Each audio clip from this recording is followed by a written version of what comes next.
I hoard information because what I find is fascinating. Well, at the time, and most of it is.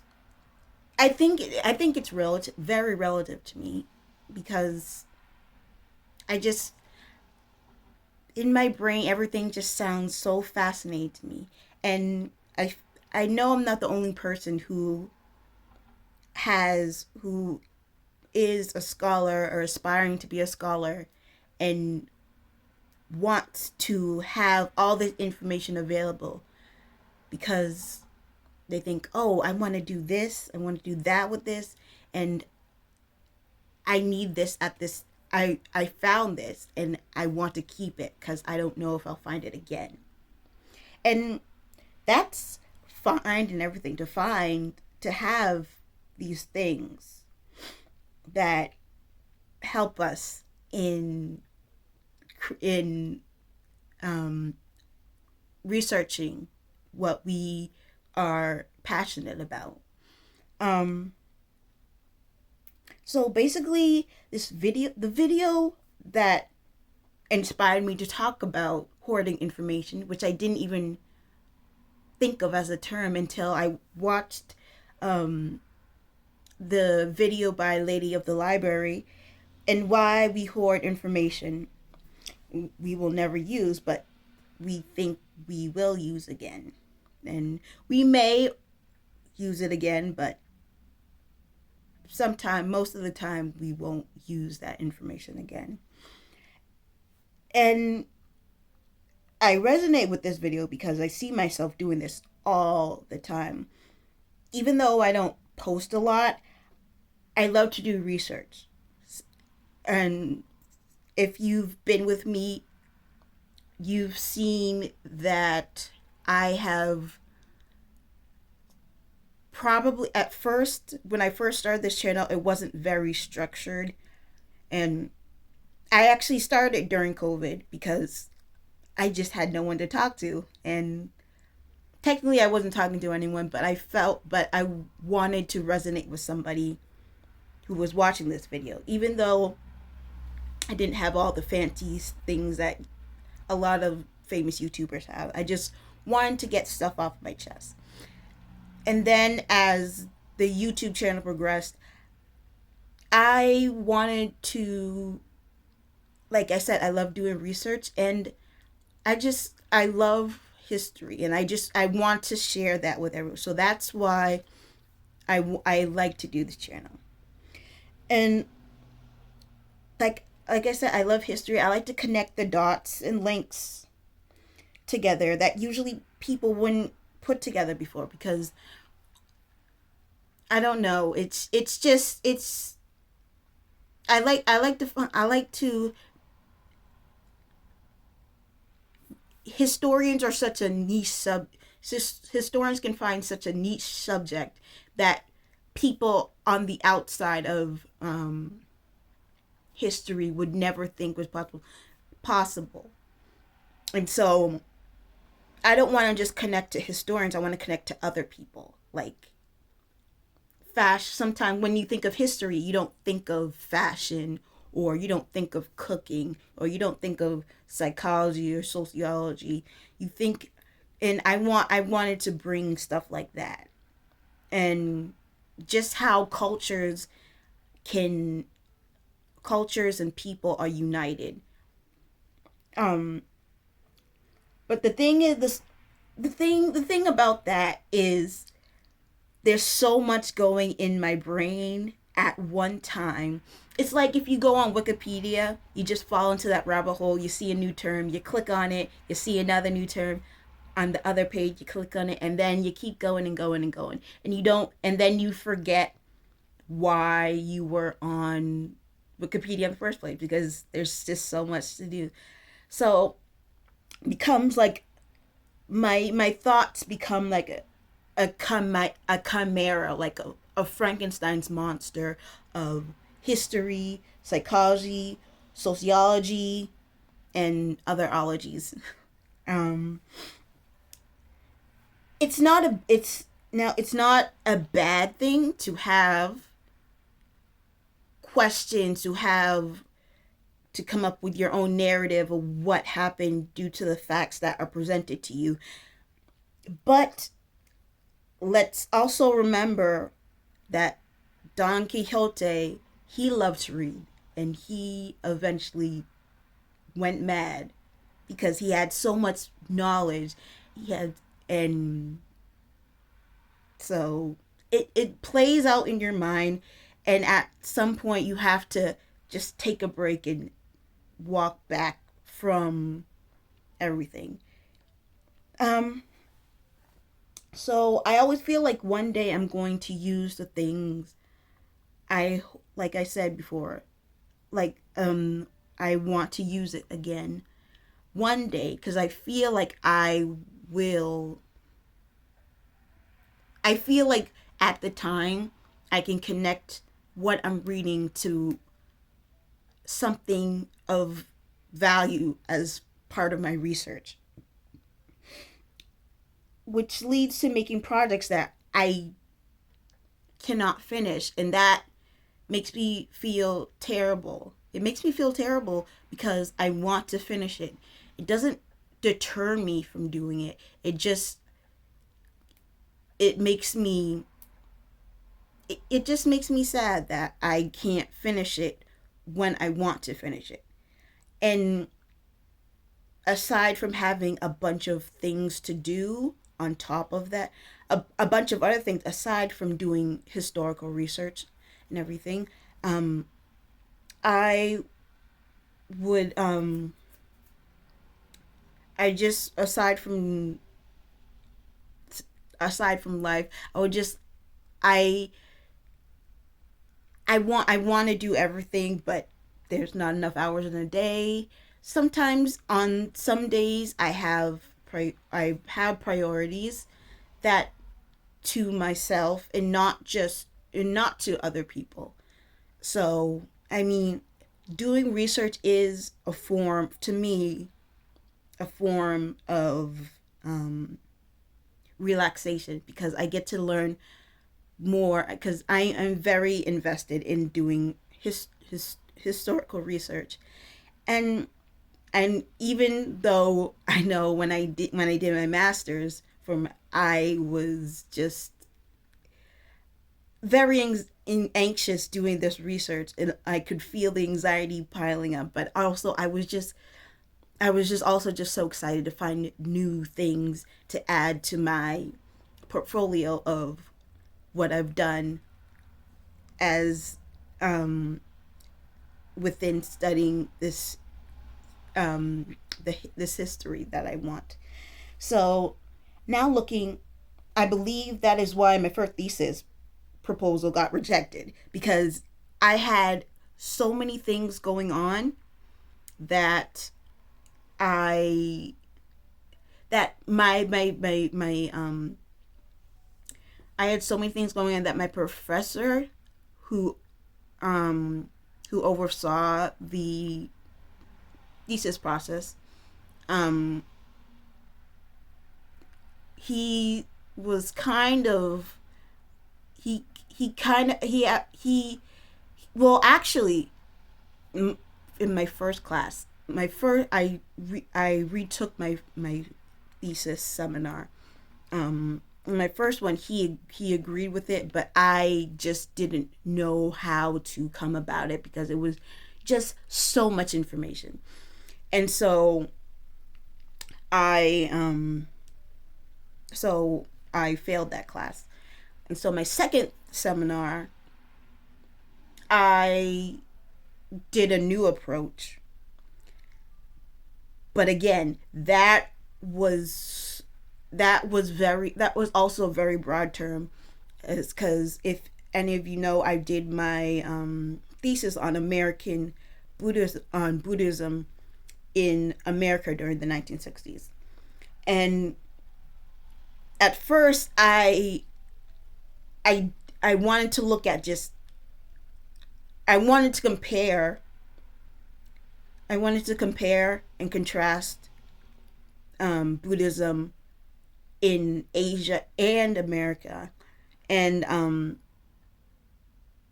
so then my second seminar teacher, professor, he said, maybe you should just focus on America.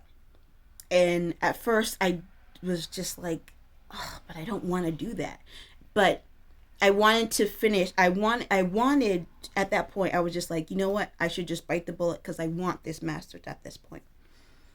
Um, so I did, and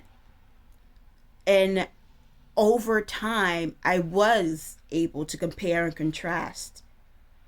Like the main focus was American Buddhism, but I was able to compare and contrast Buddhism within um, with from Asia, as well as looking at Buddhism from a woman's perspective and a black perspective during the 1960s. And I'm actually, and now looking back at it, I'm very proud that I thought about it. I was kind of irritated that I had to do that, but I am glad that I know how to do that. And the thing is, what now looking back, even when I was in high school, in I believe this is what a lot of my high school English teachers talked to me about. Um, they they talked to the students about my English teacher would talk high school English teacher would talk to the students about when they're writing like essays.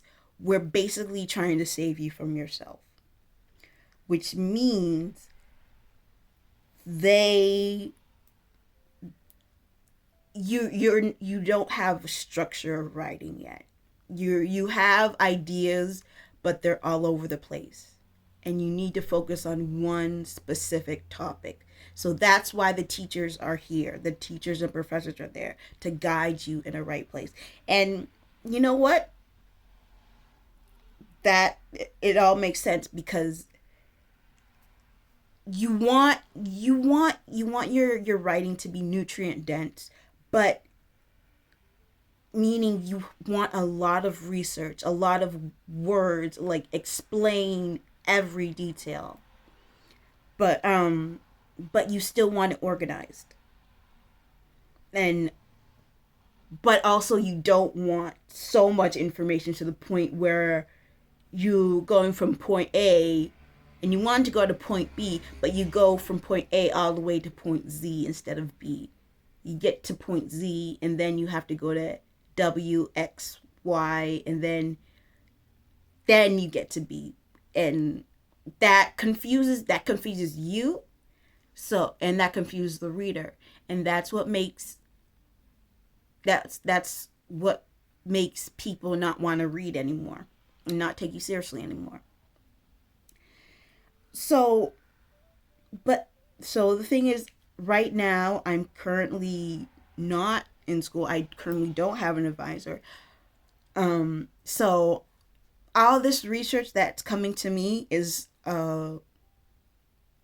just my pure motivation from my part. So the question is, how do you organize when no one is there to advise you? I've noticed that writing things down helps a lot, and having a schedule or a summary of what you want to say helps a lot. Um, I don't like writing things down because I want to rely on my memory, but um, when I remember when I was in grade school, I didn't like writing things down because I have a lot because I wanted to rely on my memory, but overall, but now that I'm getting older, not because I'm just old, but it's not because I'm just getting older. Not that's not old, older. um, I have so many priorities. I have when I'm in school, I'm at work, when I'm at home, when I go into the grocery store, I have to write things down. And sometimes I even forget to write things down. So I have to remind myself to write things down because there's still part of my younger part younger self is telling me, you don't have to write things down because your memory is fine. It's not a memory thing. It's just no possible human, well, maybe some, um, the average human cannot remember all of these things from A to Z every single day. So that's why it's written down. And I've noticed that that is also why when I go to when I used to be like a toddler teacher or a preschool teacher, I would have to probably I would create the schedule for them. Um and I would have the words like lunch, recess, nap time, but I would also have pictures for them because they're learning, and they're learning that they can have that they're learning the information. They can't they don't know it off of the top of their head, so they need to look at it. So I wrote it down. I mean, yes, there my brain can probably organize information a little better than them, but that's because I've just had more experience, and I can have a certain amount, a capacity of information that they cannot. But still, it's the same thing for me. There's going to be more information that my brain cannot handle, and so that's why I have to write it down. And it's funny because now I love stationery. I love pens. I even asked my mom to buy me a fountain pen for Christmas, and I'm working on getting more fountain pens cuz I I whenever I go to the store, I just like to look at the pens and the notebooks. I love, and I when I was a little kid, I used to hate doing cursive writing, but now I just love cursive writing now. Even though I'm still not that good. Um so how do I tell myself to remember to write things down? Um Unfortunately, I don't have a solution off, but although I have been talking to my therapist, and she has been encouraging me to write things down, and I write things down while I'm talking to my therapist, like what I want, what she gives me homework, like what I want from my therapist on that specific session, what she's telling me during specific session, and what she's telling me to do, like the homework, like write down these few things so we can talk about it next therapy session. So that it's just training your I'm just training myself to remember to write things down more often. And I've noticed that I am writing things down a lot more often. I still do forget, and I'm I'm I don't want to necessarily say kicking myself, but I do get on myself about, you should have wrote this down. I don't know why you didn't, Jasmine, and that's okay. But it's okay because I haven't. No one's died yet. So, in conclusion, um, I don't think it's a bad thing to hoard information. Not that Lady of the Library said it's a bad thing to hoard information. Well, hoarding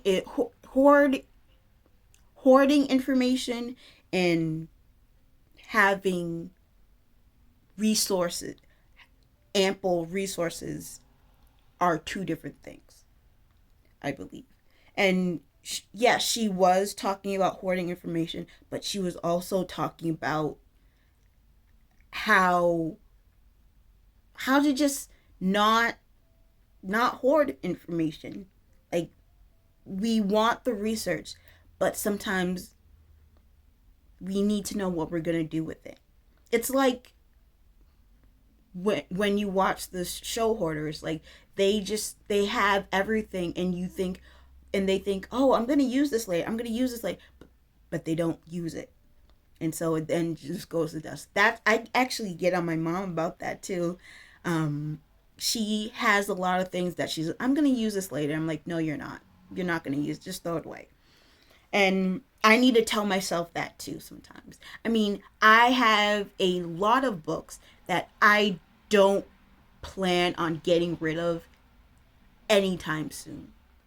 But there are some times where I just need to say, I need to probably not buy a book. And I I know I really want this, but probably am I going to read it? Because I know there are a few books on my shelf that I have not read yet, that I said I would read and I have not read yet. So I feel like this channel has actually helped me with organizing my thoughts.